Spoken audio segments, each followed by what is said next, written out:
Esa vez, en lugar de escribir otra carta a otra persona de la que yo imaginaba ser una víctima, pensé que iría directamente a la fuente. Directamente al mayor victimizador de todos. Decidí escribir una carta de Dios. Fue una carta rencorosa, apasionada, llena de confusiones, deformaciones y condenas. Y un montón de enojosas preguntas. ¿Por qué mi vida no funcionaba?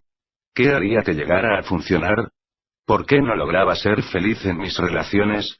¿Siempre iba a escapárseme la experiencia de disponer de suficiente dinero?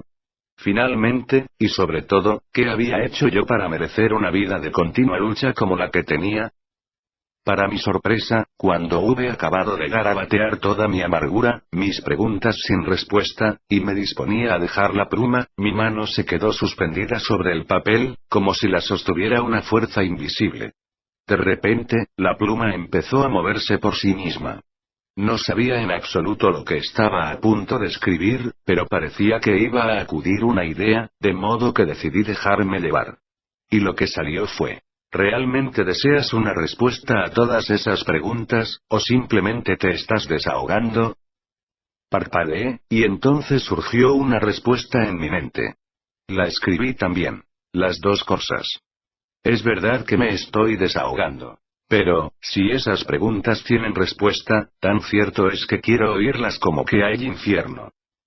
Muchas cosas son ciertas. Como que hay infierno. Pero ¿no sería más agradable que lo fueran como que hay cielo? Y escribí. ¿Qué se supone que significa eso? Sin que yo lo supiera, había empezado una conversación. Y, más que escribir por mi cuenta, estaba escribiendo al dictado. Este dictado duró 3 años, y durante ese tiempo no tenía la menor idea de cómo acabaría. Las respuestas a las preguntas que yo expresaba en el papel no me llegaban hasta que no terminaba de escribir completamente cada pregunta y apartaba mis propios pensamientos. A menudo las respuestas me llegaban más deprisa de lo que podía escribir. Entonces tenía que garabatear rápidamente para no quedarme atrás. Cuando me sentía confuso, o desaparecía la sensación de que las palabras me llegaban de otra parte, dejaba la pluma e interrumpía el diálogo hasta que de nuevo me sentía inspirado. Lo siento es la única palabra que realmente resulta apropiada, para volver a coger mi cuaderno de papel amarillo tamaño folio y reanudar la transcripción. Esas conversaciones todavía duran en el momento en que estoy escribiendo esto. Y la mayor parte se encuentra en las siguientes páginas. Las cuales contienen un asombroso diálogo que al principio no podía creer, que luego supuse que me resultaría personalmente valioso, pero que ahora comprendo que estaba destinado a otras personas y no solo a mí. Estaba destinado a usted y a cualquiera que acceda a este material, puesto que mis preguntas son también las suyas. Deseo que intervenga en este diálogo lo antes posible, ya que lo realmente importante no es mi historia, sino la suya. Es la historia de su vida la que aquí se presenta. Y si este material es importante, lo es para su experiencia personal. De lo contrario no estaría usted aquí, con él en las manos, en este momento. Así pues, vamos a iniciar el diálogo con una pregunta que me había estado formulando durante mucho tiempo: ¿cómo habla Dios, y a quién? Cuando la planteé, he aquí la respuesta que obtuve. Hablo a todo el mundo. Constantemente. La cuestión no es a quién hablo, sino quién me escucha. Intrigado, le pedí a Dios que me lo explicara mejor. Y esto es lo que dijo. En primer lugar, vamos a cambiar la palabra hablar por la palabra comunicarse. Es un término mucho mejor. Resulta más completo y más apropiado. Cuando tratamos de hablar a otros, tú a mí, yo a ti, inmediatamente nos vemos restringidos por la increíble limitación de las palabras. Por esta razón, no me comunico únicamente con palabras. En realidad, rara vez lo hago. Mi modo usual de comunicarme es por medio del sentimiento. El sentimiento es el lenguaje del alma. Si quieres saber hasta qué punto algo es cierto para ti, presta atención a lo que sientes al respecto. A veces los sentimientos son difíciles de descubrir, y con frecuencia aún más difíciles de reconocer. Sin embargo, en tus más profundos sentimientos se oculta tu más alta verdad. El truco está en llegar a dichos sentimientos. Te mostraré cómo. De nuevo. Si tú quieres.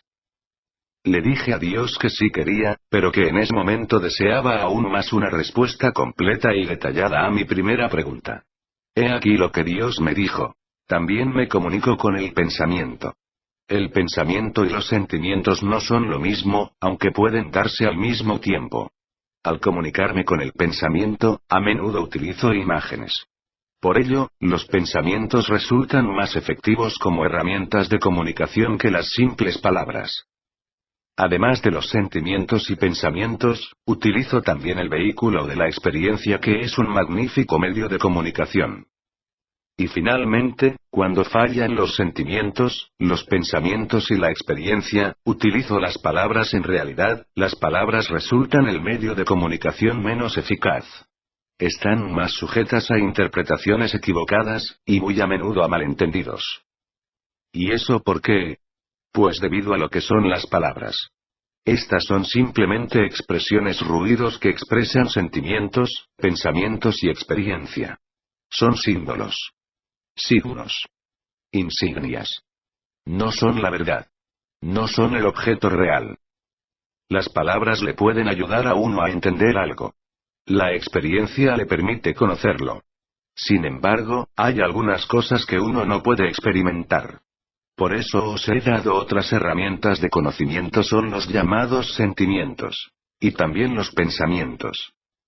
La suprema ironía del asunto es que vosotros hayáis dado tanta importancia a la palabra de Dios, y tan poca a la experiencia. En efecto, dais tan poco valor a la experiencia que, cuando vuestra experiencia de Dios difiere de lo que habéis oído sobre Dios, automáticamente desecháis la experiencia y os quedáis con las palabras, cuando debería ser precisamente lo contrario. Vuestra experiencia y vuestros sentimientos sobre algo representan lo que efectiva e intuitivamente sabéis acerca de ello.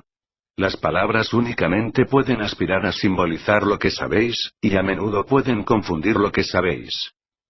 Así pues, esas son las herramientas con las que yo me comunico, aunque no sistemáticamente, pues ni todos los sentimientos, ni todos los pensamientos, ni toda la experiencia, ni todas las palabras proceden de mí.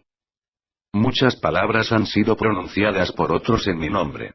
Muchos pensamientos y muchos sentimientos han sido promovidos por causas que no son resultado directo de mi creación. Y muchas experiencias se derivan también de dichas causas. La cuestión consiste en discernir. La dificultad estriba en saber la diferencia entre los mensajes de Dios y los que proceden de otras fuentes.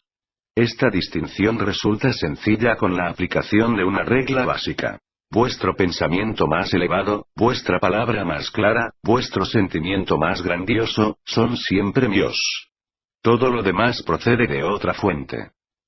Con ello se facilita la labor de diferenciación, ya que no debería resultar difícil, ni siquiera para el principiante, identificar lo más elevado, lo más claro y lo más grandioso. No obstante, te daré algunas directrices. El pensamiento más elevado es siempre aquel que encierra alegría. Las palabras más claras son aquellas que encierran verdad. El sentimiento más grandioso es el llamado amor. Alegría, verdad, amor. Los tres son intercambiables, y cada uno lleva siempre a los otros. No importa en qué orden se encuentren. Una vez determinado, utilizando estas directrices, qué mensajes son míos y cuáles proceden de otra fuente, lo único que falta es saber si mis mensajes serán tenidos en cuenta. La mayoría de mis mensajes no lo son. Algunos, porque parecen demasiado buenos para ser verdad. Otros, porque parece demasiado difícil seguirlos. Muchos, debido simplemente a que se entienden mal. La mayoría, porque no se reciben. Mi mensajero más potente es la experiencia, e incluso a esta la ignoráis. Especialmente a esta la ignoráis.